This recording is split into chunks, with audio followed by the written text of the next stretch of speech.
जब भी कोई रेगिस्तान का नाम सुनता है, उसके मन में सिर्फ सूखी, वीरान और अनंत रेत का ख्याल आता है। परंतु राजस्थान के इस अनोखे रेगिस्तान की कहानी कुछ और ही है। यह एक ऐसी जगह है जहां दिन की रोशनी में चमकती रेत रात को डरावने अंधेरे में बदल जाती है। लोग कहते हैं कि इस रेगिस्तान की रेत में कुछ ऐसा है जो इंसान को अपनी ओर खींच लेता है और फिर उसे कभी वापस नहीं लौटने देता। अनिरुद्ध, एक युवा शोधकर्ता जो प्राचीन रहस्यों और लोक कथाओं में गहरी रुचि रखता था, राजस्थान के इस अज्ञात रेगिस्तान की खोज के लिए आया था। उसने सुन रखा था कि इस रेगिस्तान की रेत रात में चमक उठती है और इसी वजह से उसे चमकीली रेत के नाम से जाना जाता है। अनिरुद्ध का लक्ष्य था इस रेत की चमक का कारण पता लगाना और इस रहस्य को दुनिया के सामने लाना। गांव वालों ने उसे चेतावनी दी थी कि इस रेगिस्तान की रेत में भूतों का वास है, लेकिन अनिरुद्ध ने इसे मात्र अंधविश्वास मानते हुए नजरअंदाज कर दिया।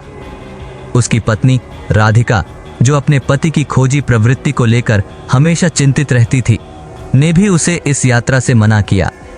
पर अनिरुद्ध ने उसकी बातों को हंसी में टाल दिया और अपने शोध की तैयारी में जुट गया। अनिरुद्ध ने अपना सारा सामान पैक किया और रेगिस्तान की ओर निकल पड़ा। उसके साथ उसके दोस्त रवि और सुरेश भी थे, जो उसकी इस यात्रा में उसका साथ देने के लिए तैयार थे। तीनों ने अपनी जीप में सवार होकर उस वीरान रेगिस्तान की ओर रुख किया। जैसे जैसे वे रेगिस्तान के भीतर जाते गए, चारों ओर का माहौल और भी रहस्यमय होता गया। हवा में अजीब सी ठंडक थी, जो उनके दिलों में एक अज्ञात भय पैदा कर रही थी। जब वे रेगिस्तान के बीचों बीच पहुंचे तो सूरज ढलने लगा था। रेगिस्तान की रेत का रंग बदलने लगा और वह सचमुच चमक उठी। इस दृश्य ने तीनों को मंत्रमुग्ध कर दिया। अनिरुद्ध ने तुरंत अपने कैमरे निकालकर तस्वीरें लेनी शुरू कर दी, लेकिन सुरेश और रवि को इस चमक में कुछ अजीब और डरावना महसूस हुआ। रात का अंधेरा घना हो गया और रेगिस्तान की रेत की चमक और भी बढ़ गई। तीनों ने अपना टेंट लगाया और सोने की तैयारी की, लेकिन जैसे ही वे लेटने लगे, उन्हें अचानक किसी के कदमों की आवाज सुनाई देने लगी।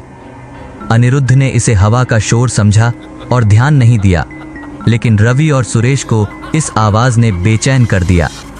रात के तीसरे पहर अचानक टेंट के बाहर से किसी के चीखने की आवाज आई। तीनों ने घबराकर एक दूसरे की तरफ देखा। अनिरुद्ध ने टॉर्च उठाई और बाहर जाने की कोशिश की, लेकिन रवि ने उसे रोका। यह कोई आम आवाज नहीं है, हमें यहां से तुरंत निकलना चाहिए, रवि ने घबराहट से कहा। अनिरुद्ध ने रवि की बातों को नजरअंदाज करते हुए बाहर निकलने का फैसला किया, लेकिन जैसे ही उसने टेंट का पर्दा उठाया, उसके सामने एक भयानक दृश्य था। रेत में उभरती हुई चमकदार आकृतियां, जो इंसानों की तरह दिख रही थीं, उनकी ओर बढ़ रही थीं। उन आकृतियों के चेहरों पर दर्द और पीड़ा का अजीब सा भाव था और उनकी आंखों में आग की चमक थी। यह दृश्य देखकर तीनों के होश उड़ गए। अनिरुद्ध ने तुरंत पीछे हटकर टेंट का पर्दा गिरा दिया। उनके दिलों की धड़कनें तेज हो गई थीं। हमें तुरंत यहां से भागना होगा, सुरेश ने डर से कांपते हुए कहा। तीनों ने जल्दी से अपना सामान समेटा और जीप की ओर भागे, लेकिन जैसे ही वे जीप तक पहुंचे, उन्होंने देखा कि वह रेत में धंस चुकी है। अनिरुद्ध ने जीप को बाहर निकालने की कोशिश की, लेकिन उसकी सारी कोशिशें बेकार साबित हुईं। तभी रेत में से उन भूतिया आकृतियों ने उन्हें घेर लिया। रवि ने चीखते हुए कहा, हम यहां से नहीं बच सकते, ये हमें मार देंगे।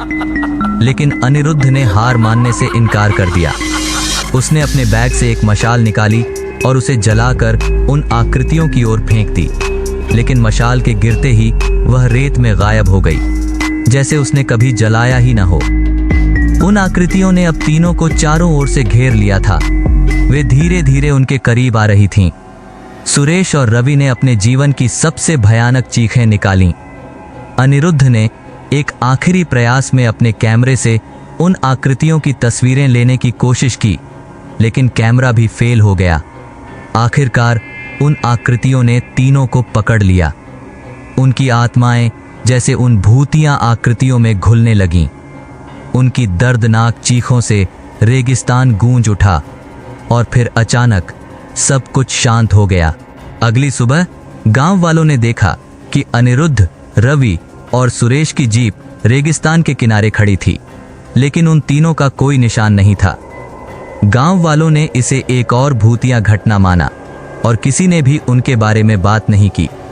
कुछ समय बाद अनिरुद्ध की पत्नी राधिका ने उसकी खोज की रिपोर्ट दर्ज कराई, लेकिन पुलिस को कोई सुराग नहीं मिला। उनके कैमरे में भी कुछ खास नहीं था, बस कुछ धुंधली तस्वीरें जो रेगिस्तान की थीं।